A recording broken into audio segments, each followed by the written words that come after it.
Clara Molina se despertó con el sonido monótono de una gota cayendo del grifo de la cocina. Una, otra, como si el tiempo marcara su paso con ese ritmo sordo y persistente. Se sentó en la cama, se pasó una mano por el rostro y soltó un suspiro largo. Tenía 34 años, vivía sola desde hacía casi un año en una antigua casa del casco viejo de Salamanca, y aunque adoraba las calles empedradas y el silencio del barrio, había días, como ese, que todo parecía pesar el doble. El grifo goteaba. La estantería del pasillo se había inclinado peligrosamente hacia un lado. Las cajas en el rincón del salón seguían allí desde que se separó de Andrés. Los vecinos de arriba, una pareja joven con 2 niños, gritaban desde las 7 de la mañana. Y por si fuera poco, el microondas decidió morir justo cuando quería calentar el café del día anterior. Perfecto, murmuró, sin ironía, mientras tiraba el café por el fregadero y se ponía la chaqueta sin desayunar. En la biblioteca donde trabajaba se refugió, como siempre, entre libros y silencio. Era un lugar donde todo tenía orden, donde las cosas no se rompían sin aviso y nadie levantaba la voz. A mediodía, su amiga y compañera Carmen le dio una tarjeta con un nombre escrito a mano. Llámalo. Es discreto, serio. Me arregló el calentador sin hacer preguntas. Clara levantó una ceja.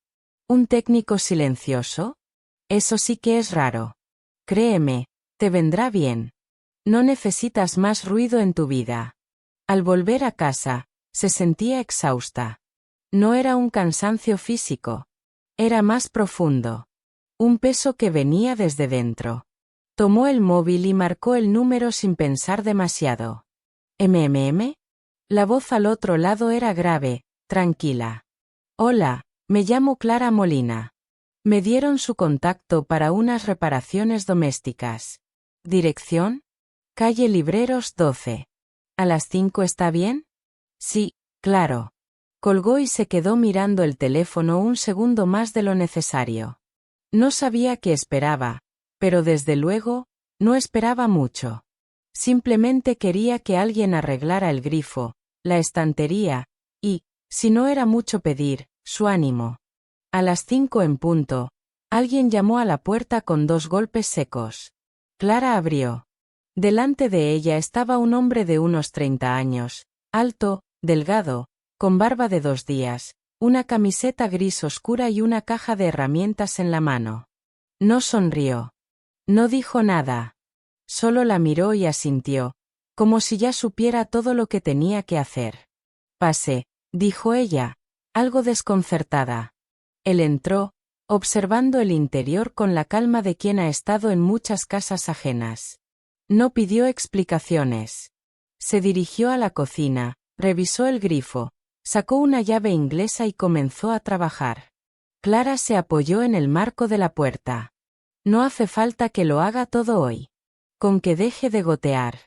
Tranquila, dijo él por primera vez, sin mirarla, pero con un tono que, curiosamente, la tranquilizó.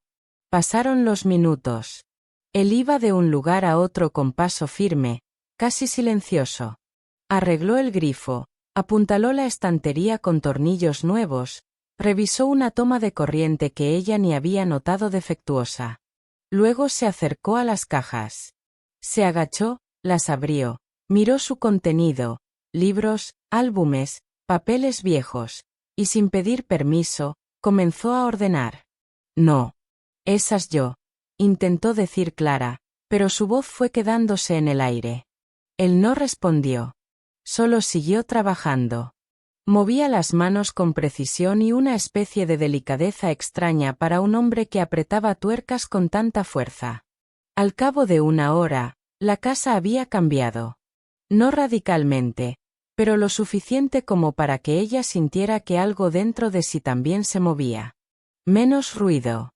Menos desorden. Menos carga. Cuando él terminó, recogió sus cosas sin decir palabra. ¿Cuánto le debo?, preguntó ella, sacando la cartera. Él negó con la cabeza. Después. Volveré mañana. Falta una bisagra del armario y una luz parpadea. Y se fue. Clara se quedó sola, en medio del salón más silencioso que nunca, rodeada de cosas que por fin estaban en su sitio. Solo entonces se dio cuenta de que, por primera vez en mucho tiempo, no le dolía la cabeza. Clara no sabía exactamente en qué momento dejó de observarlo con cautela y empezó a seguir sus movimientos como si fueran parte de un ritual doméstico desconocido pero reconfortante. Mateo no hablaba, no pedía nada.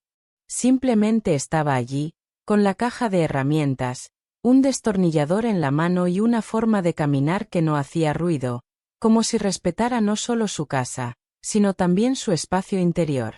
Terminó de arreglar la bisagra del armario sin que ella se lo pidiera. Luego fue hacia las estanterías del salón y comenzó a ordenar libros. No según tamaño ni color, sino de un modo que a ella le resultó extrañamente lógico. Clásicos con clásicos, poesía separada, novelas históricas juntas. Todo con cuidado, sin prisas. «Puedo hacerlo yo», intentó decir Clara, casi por reflejo. Mateo la miró apenas un segundo, con una sonrisa leve, y volvió a lo suyo. No fue una sonrisa condescendiente, sino un gesto tranquilo, casi cálido, como quien entiende que a veces no hace falta hablar. Después, sin decir palabra, se dirigió al rincón donde estaban las viejas cajas. Algunas llevaban tanto tiempo allí que habían acumulado polvo como si quisieran volverse invisibles. Clara se tensó un poco, instintivamente. En esas cajas había recuerdos, fotos, libros compartidos con Andrés, cartas que nunca quiso releer. Pero Mateo no abrió nada personal. Solo las limpió, las cerró mejor, y apiló lo necesario para sacar fuera. ¿Ayudó?, preguntó ella. Estoy bien, respondió él suavemente, como si no quisiera romper la paz del momento. Ella se quedó de pie, mirando cómo él alzaba una caja, luego otra. No era un hombre fuerte, pero había algo firme en sus movimientos. Algo que transmitía seguridad sin imponerla. Cuando terminaron, Mateo se acercó a la cocina, sirvió agua en una taza, sin preguntar si podía hacerlo, y luego la enjuagó, llenándola de café que él mismo había traído en un termo. Salió al pequeño balcón cubierto y se sentó en el suelo, apoyado contra la pared, mirando hacia la calle estrecha y silenciosa. Clara lo observó unos segundos desde el marco de la puerta. Dudó. Luego fue a por su propia taza, se sentó a su lado en el suelo, por primera vez, no en una silla, y también miró al exterior. No dijeron nada. Ni una palabra. Pero no hacía falta. Era una de esas raras tardes en las que el silencio no pesa. Una pausa real. Una tregua. El tipo de momento que uno recuerda después como algo pequeño y esencial, sin saber por qué. Los rayos dorados del sol se filtraban entre las rejas del balcón, dibujando sombras en el suelo de piedra. El aire olía a café y a madera recién lijada. La ciudad sonaba lejos.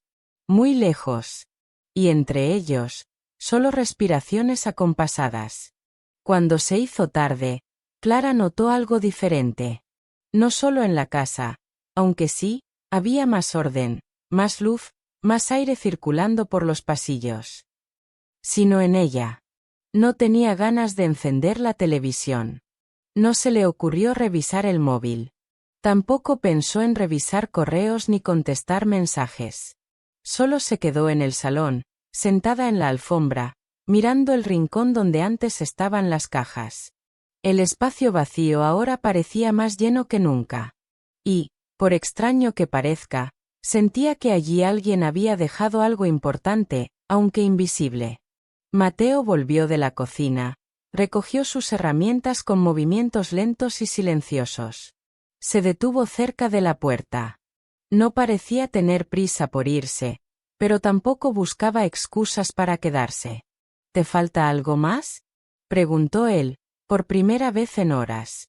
Clara negó con la cabeza. No. Creo que no. Él asintió, abrió la puerta y salió. Pero esta vez no fue solo el sonido del picaporte lo que quedó en el aire. Fue otra cosa, indefinible.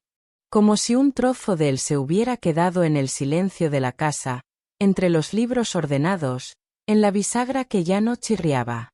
Clara apagó la luz y se quedó a oscuras, sentada, sin sentir miedo, sin sentir frío.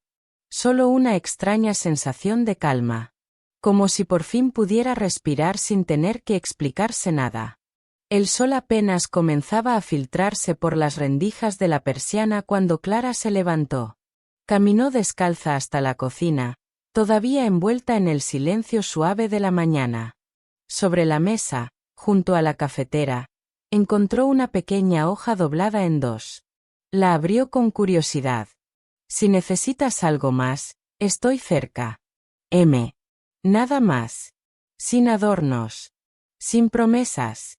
Solo una frase breve, directa y sorprendentemente reconfortante.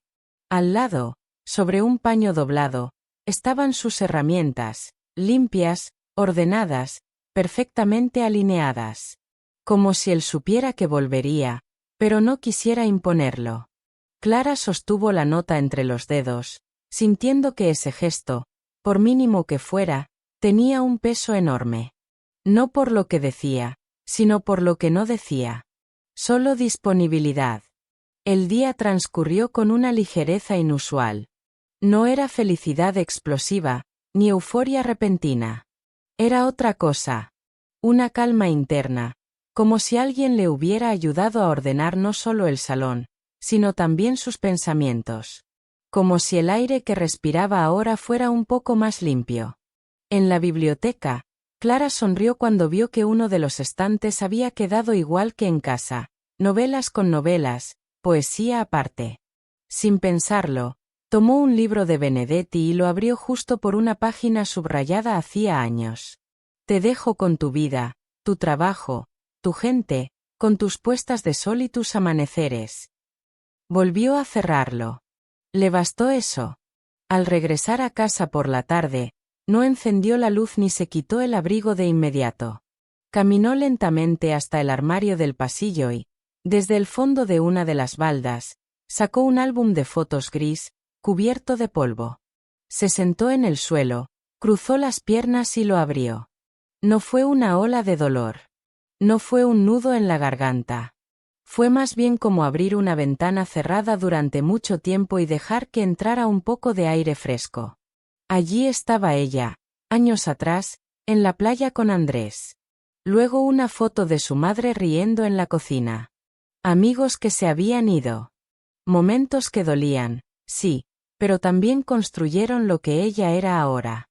Y por primera vez no sintió que tenía que cerrar el álbum con rapidez.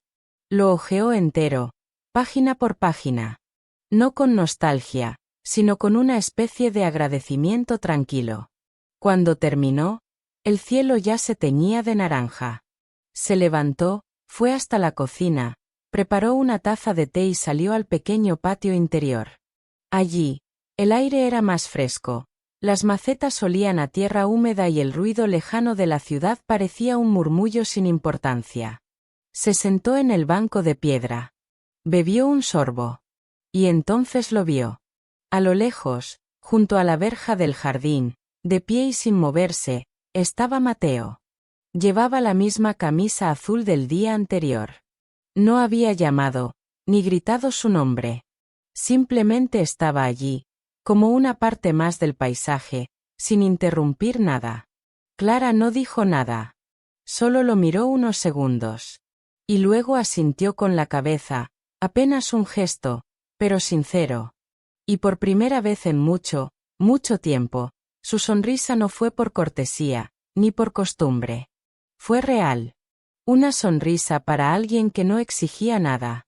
Una sonrisa para una presencia que no empujaba, que no irrumpía. Una sonrisa porque sí. Porque había empezado algo nuevo. Aunque aún no supiera qué. Nos alegra tenerte en el canal Pecado y Susurros. Suscríbete, dale like y descubre muchas más historias románticas.